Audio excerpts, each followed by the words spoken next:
Hello friends and dear student, एक बार फिर से आपका बहुत बहुत स्वागत है।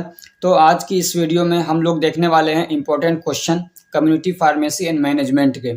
इससे पहले कि हम लोग इम्पोर्टेंट क्वेश्चन शुरू करें, कुछ बातें मैं आपसे कहना चाहूँगा कि देखिए, ये जो इम्पोर्टेंट क्वेश्चन आपको दिए जाते हैं, ये सिर्फ मतलब एक हम लोग गेस करते हैं, अंदाज़ा लगाते हैं और फिर आपको इम्पोर्टेंट क्वेश्चन देते हैं। इसका मतलब ये हरगिज़ नहीं होता है कि हम लोग जो क्वेश्चन दे रहे हैं वो सब आएंगे ही। ये भी हो सकता है कि इसमें जो क्वेश्चन हम लोग दे रहे हैं इसमें से बहुत सारे क्वेश्चन फंस जाएं, और ये भी हो सकता है कि एक भी क्वेश्चन न फंसे। चलिए शुरू करते हैं। ठीक है, एक बात और ध्यान रखिए, अभी आपके पास काफ़ी टाइम है, ठीक है ना। तो आप सिर्फ इन इम्पोर्टेंट क्वेश्चन पे ही डिपेंडेंट न होइएगा, बल्कि मैं तो आपसे ये कहूँगा कि पूरा सिलेबस जाके पढ़िए। ठीक है, मैंने पूरा सिलेबस पढ़ा रखा है। अगर आपके पास टाइम है तो आप पूरा सिलेबस एक बार ज़रूर पढ़िए। ठीक है, उससे आपको ना एक कॉन्फिडेंट आ जाता है कि अब कहीं से भी कोई भी क्वेश्चन आएगा मैं कर सकता हूँ। इंपॉर्टेंट क्वेश्चन इसलिए दिए जाते हैं कि इनको आप थोड़ा फोकस से दे के पढ़िएगा। पूरा सिलेबस आपने पढ़ लिया, लेकिन ये जो क्वेश्चन है इनको थोड़ा ध्यान से पढ़िए। इनके आंसर आपके माइंड में एकदम होना चाहिए कि एग्जाम में आए तो आपको सोचना ना पड़े, टाइम वेस्ट ना हो वहाँ पे। इसलिए ये इंपॉर्टेंट क्वेश्चन दिए जाते हैं। चलिए शुरू करते हैं। सबसे पहला क्वेश्चन है डिफाइन कम्युनिटी फार्मेसी। पहला चैप्टर में से ये ध्यान रखिएगा, एक क्वेश्चन इस टाइप का बनता ही बनता है। और क्या है, discuss the development of pharmacy profession in India, या ये भी कह सकते हैं आपके कम्युनिटी फार्मेसी की हिस्ट्री क्या है इंडिया के अंदर, उसको बताइए। तो एक क्वेश्चन ये हो गया। ठीक है, दूसरा क्वेश्चन है explain patient counselling. Patient counselling क्या होता है उसको एक्सप्लेन करिए। Describe the steps of patient counselling. और पेशेंट काउंसलिंग के स्टेप्स होते हैं, 4 स्टेप हैं, तो उसको डिस्क्राइब करना है, उसको बताना है। उसके बाद discuss the barriers to effective patient counselling. और जो पेशेंट काउंसलिंग है उसको कैसे इफेक्टिव बनाया जाए, उसमें कुछ बैरियर्स आ जाते हैं जो इफेक्टिव होने से रोकते हैं। तो वो बैरियर्स क्या है उनको डिस्कस करना है, और कैसे उनको रोका जाए वो आप तैयार करिएगा। उसके बाद है question number 3, what is OTC medication. OTC medication क्या होता है इसको डिफाइन करना है। उसके बाद describe role of pharmacist in relation to OTC medication. और ओटीसी मेडिकेशन से रिगार्डिंग एक फार्मासिस्ट का क्या रोल होना चाहिए उसको बताना है। ओटीसी क्वेश्चन ये पूछता है बार बार, थोड़ा इसको भी ध्यान से पढ़िएगा।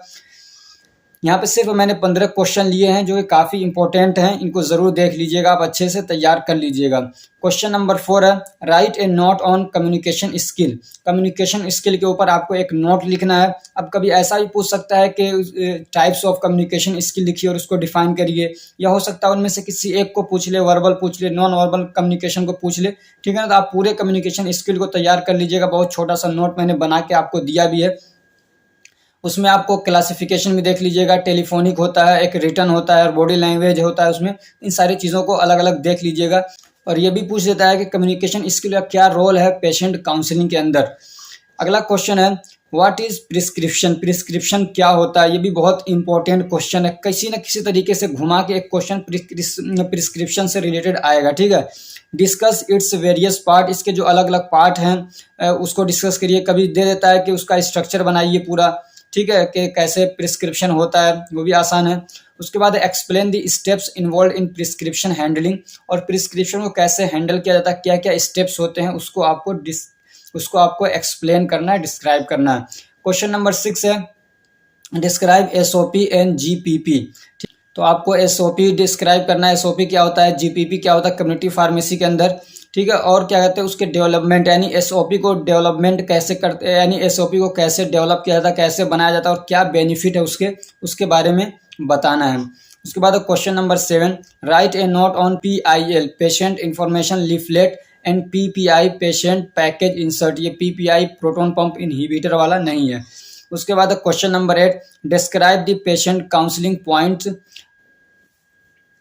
For asthma, diabetes, hypertension, TB and cough. ये कह रहा है ये जो बीमारियां हैं इनमें से सब नहीं देगा, एक आध दे सकता है, जैसे कि अस्थमा हो गया, डायबिटीज़ हो गया, TB हो गया, कोई भी इनमें से एक दो दे सकता है। तो आप सबके लिए ना जो पेशेंट काउंसलिंग पॉइंट हैं उसको तैयार कर लीजिएगा। यानी कि पेशेंट को जब आप काउंसिल करेंगे तो उसमें कौन कौन सी मेन बातें इन बीमारियों में आप उनको बताएंगे। क्वेश्चन नंबर 9 है explain inventory control and inventory management. Inventory control क्या होता है, इन्वेंट्री मैनेजमेंट क्या होता है कम्युनिटी फार्मेसी के अंदर, उसको एक्सप्लेन करना है। उसके बाद question number 10 describe health screening services in community pharmacy. Health screening services क्या होता है कम्युनिटी फार्मेसी के अंदर, उसको डिस्क्राइब करना बताना है। एक्सप्लेन बीएमआई, बीएमआई क्या है इसको एक्सप्लेन करना है। Discuss the benefit of early detection of disease, यानी ये कि अगर हेल्थ स्क्रीनिंग जल्दी से कराया जाए तो उसका क्या फ़ायदा होता है, तो उसके बेनिफिट्स आपको लिखने हैं।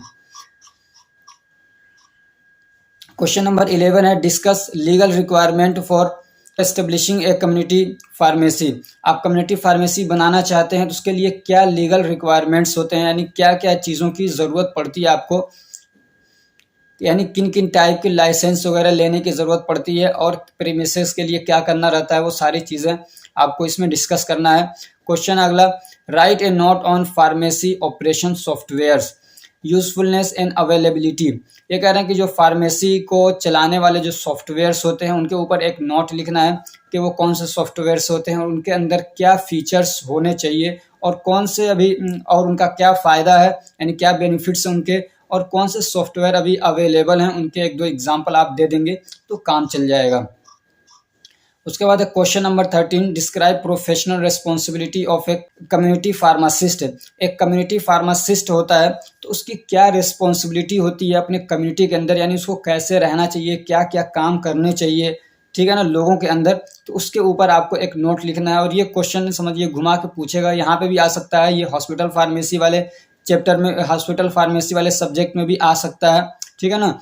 तो इसको आप थोड़ा सा ये जो क्या कहते हैं जो फंक्शन है, एक जो रोल है एक फार्मासिस्ट का, उसको याद कर लीजिएगा और उसी को हर जगह आप छापिएगा, चाहे हॉस्पिटल में आए, कम्युनिटी में आए, कहीं पे भी आए। जो फार्मासिस्ट का एक रोल है ना, मैंने लिखवाया भी है कई जगह उसको, तो उसको सबको इकट्ठा कर लीजिए, 10-12 पॉइंट बना लीजिए और कहीं पे भी आए सिर्फ उसको जगह के हिसाब से घुमा दीजिए। अगर हॉस्पिटल फार्मेसी में आ रहा है तो वहाँ पे डाल दीजिए कि हॉस्पिटल फार्मेसी में ये काम वो कर सकता है, कम्युनिटी फार्मेसी में आ रहा है तो वहाँ डाल दीजिए उसको ये काम वो कर सकता है। उसके बाद question, define medication adherence. Medication adherence क्या होता है उसको डिफाइन करना है।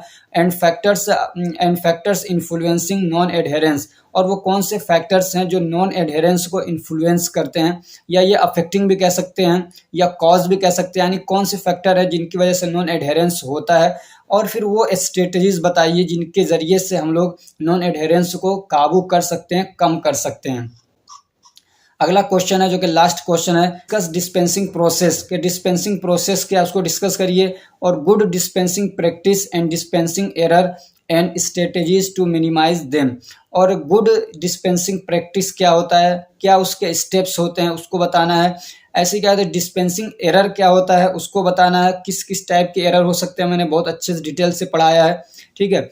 और फिर क्या स्ट्रेटजीज हैं, क्या वो काम है, कैसे हम लोग डिस्पेंसिंग एरर को कम कर सकते हैं। ये 15 इंपॉर्टेंट क्वेश्चन है। मेरा मानना ये है कि इसमें से कम कुछ नहीं तो 5 या 6 क्वेश्चन तो जरूर फंसेंगे ही फंसेंगे, ऊपर हो जाएं तो उसकी कोई गारंटी नहीं, लेकिन इतने तो समझिए फंसने ही फंसने हैं जो कि आपको आराम से पास करा सकते हैं। अभी सिर्फ मैं क्वेश्चन अपलोड कर रहा हूँ, इसके बाद फिर मैं आंसर के साथ में इन क्वेश्चन को अपलोड करने की कोशिश करूंगा अगर मेरे पास टाइम रहेगा तो, वरना खुद आप इनको तैयार कर लीजिएगा। सारे क्वेश्चन के आंसर आप खुद भी निकाल सकते हैं। अगर आपको भी डी फार्मा के पूरे सिलेबस के PDF चाहिए तो मेरा नंबर है 9694480523, उस पर 100 रुपीज़ पे करिए और व्हाट्सअप कर दीजिए उसका स्क्रीनशॉट लेके पेमेंट का। आपको क्या कहते हैं सारे PDF अवेलेबल करा दिए जाएंगे और आपको ग्रुप के अंदर जोड़ भी दिया जाएगा और इसकी PDF भी मैं वहाँ पे डाल दूंगा। अगर ये हमारी कोशिश आपको अच्छी लग रही है तो वीडियो को लाइक करिए, चैनल को सब्सक्राइब करिए और अपने फ्रेंड्स को भी शेयर करिए ताकि वो भी इससे फ़ायदा उठा सकें। Thank you so much for watching.